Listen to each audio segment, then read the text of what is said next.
Please do like. Evening friends, आज की update कुछ इस प्रकार से है। आज हम सबसे पहले जो बात करेंगे वो करेंगे जर्मनी की। जर्मनी में इस्लामिक कट्टरपंथी ने कई लोगों को चाकू से हमला कर घायल कर दिया।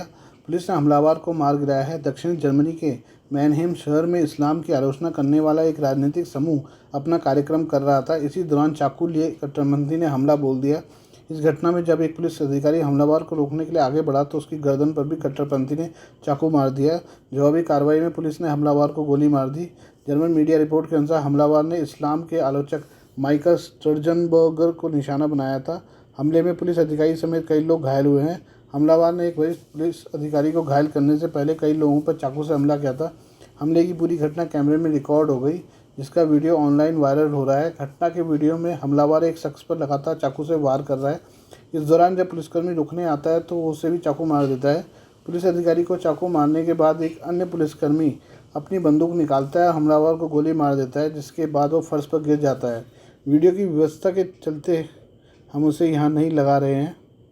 जर्मनी के स्थानीय समय अनुसार शुक्रवार को सुबह के 11:30 पर मैनहेम के मार्केट प्लाट्स स्क्वायर में जर्मन इस्लाम विरोधी अभियान समूह citizens movement PACS Europa BPE के कार्यकर्ताओं ने कार्यक्रम रखा था। इस दौरान काले रंग के एक ट्रैक सूट पहने कट्टरपंथी वहां पहुंचा और चाकू से हमला बोल दिया। खास बात यह थी कि जब यह हमला हुआ उस समय कार्यक्रम का लाइव स्ट्रीम चल रहा था। चाकू के हमले के बाद वहां भगदड़ मच गई।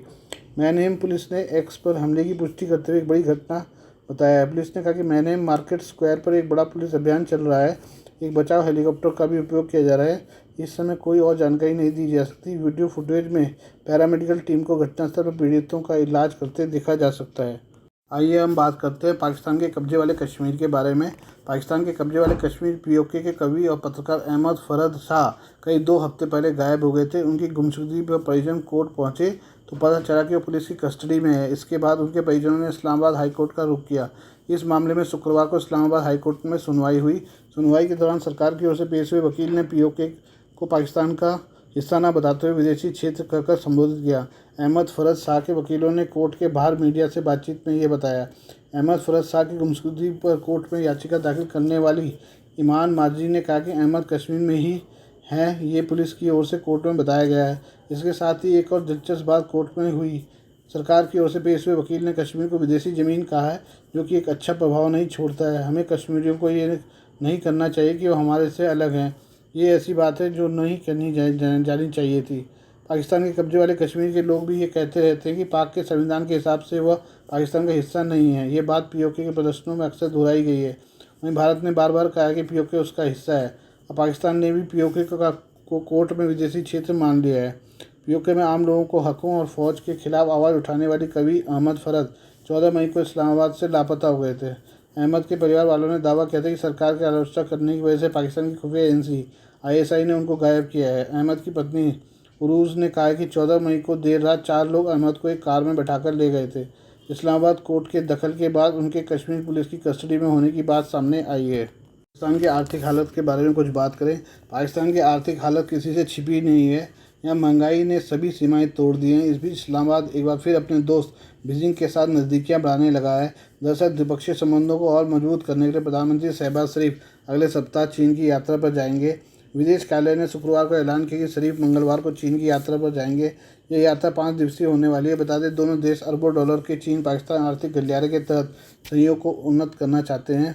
विदेश कार्यालय की प्रवक्ता मुमताज़ जहरा बलूच ने बताया कि शरीफ चीनी राष्ट्रपति शी जिनपिंग के निमंत्रण पर 4 से 8 जून तक चीन में रहेंगे। इस यात्रा का उद्देश्य चीन पाकिस्तान आर्थिक गलियारा परियोजना के तहत सहयोग बढ़ाना है, क्योंकि दोनों पक्ष परियोजना के दूसरे चरण को शुरू करने के लिए तत्पर हैं।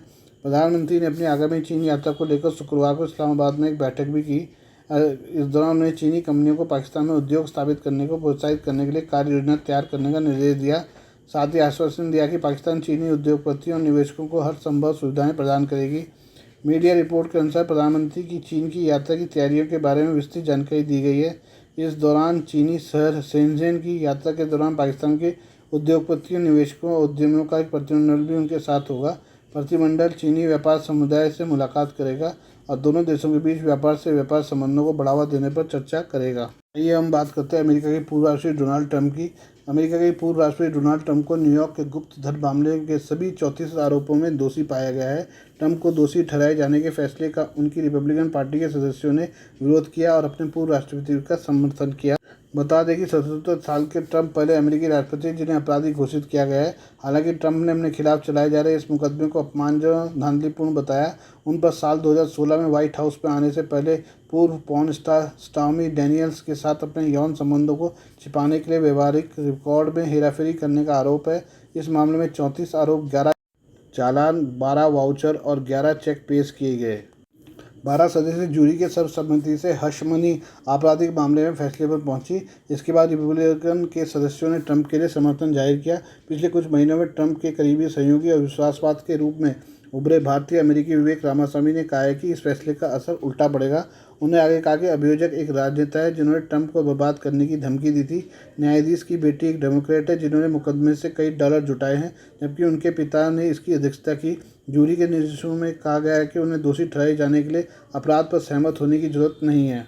लुइसियाना के पूर्व भारतीय अमेरिकी गवर्नर बॉबी जिंदल ने कहा कि डेम्स पहले फैसला सुनाकर और फिर सुनवाई करके बहुत समय बचा सकते थे। बहुत साफ चाल है कि वह डैम डीए जो हिंसक अपराधों को गायब कर देता है, उसने इस अपराधों को गढ़ा है। प्रतिनिधि सभा के स्पीकर माइक जॉनसन ने इसे अमेरिकी इतिहास का शर्मनाक दिन बताया। उन्होंने कहा कि डेमोक्रेट्स ने खुशी मनाई क्योंकि उन्हें विरोधी पार्टी के नेता को हास्यास्पद आरोपों पर दोषी ठहराया है, जो एक बर्खास्त दोषी अपराधी की गवाही पर आधारित था। उन्होंने कहा कि यह साफ साफ राजनीति है, यह पूरी तरह से राजनीति कवायद थी, कानूनी नहीं। हमारी न्याय प्रणाली का सशक्तिकरण बाइडेन प्रशासन की पहचान रही है। आज का फैसला इस बात का और सबूत है कि डेमोक्रेट असहमति को दबाने और अपने राजनीतिक विरोधियों को कुचलने के लिए किसी भी हद तक जा सकते हैं। फ्लोरिडा के गवर्नर रॉन डेसेंटिस ने कहा कि फैसला एक कानूनी प्रक्रिया की परिणति का प्रतिनिधित्व करता है जो इसमें शामिल लोगों की राजनीतिक इच्छा के लिए झुका हुआ है। एक वामपंथी अभियोजक, एक पक्षपातपूर्ण न्यायाधीश और अमेरिका में सबसे उदार एन्क्लेव में से एक को प्रतिनिधित्व करने वाली जूरी, ये सभी डोनाल्ड ट्रंप को पकड़ने के प्रयास में हैं। उन्होंने कहा कि यह मामला करीब एक दशक पहले से कथित दुष्कर्म व्यापार रिकॉर्ड उल्लंघन से जुड़ा हुआ था। यहाँ तक कि न्यूयॉर्क शहर जैसी जगहों पर न्याय प्रणाली के राजनीतिक पतन के लिए एक वसीयतनामा भी लाया गया था। यह विशेष रूप से सच है कि यह वही जिला अटॉर्नी नियमित रूप से आपराधिक आचरण का बहाना करता है जिसने अपने अधिकार क्षेत्र में कानून का पालन करने वाले नागरिकों को खतरे में डाल दिया है।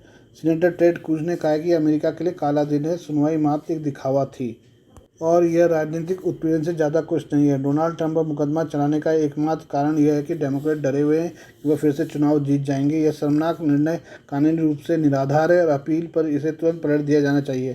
क्रूज ने कहा, जरा भी सत्यनिष्ठा रखने वाला कोई भी न्यायाधीश यह मान लेगा कि यह पूरा मुकदमा पूरी तरह से धोखाधड़ी का है। रूस द्वारा यूक्रेन पर आक्रमण की भविष्यवाणी करने वाले एक सैन्य विशेषज्ञ का अनुमान है कि यदि चीन ताइवान पर आक्रमण करने का निर्णय लेता है तो अमेरिका को कुछ भी करने का मौका मिलने से पहले ही सब कुछ खत्म हो जाएगा।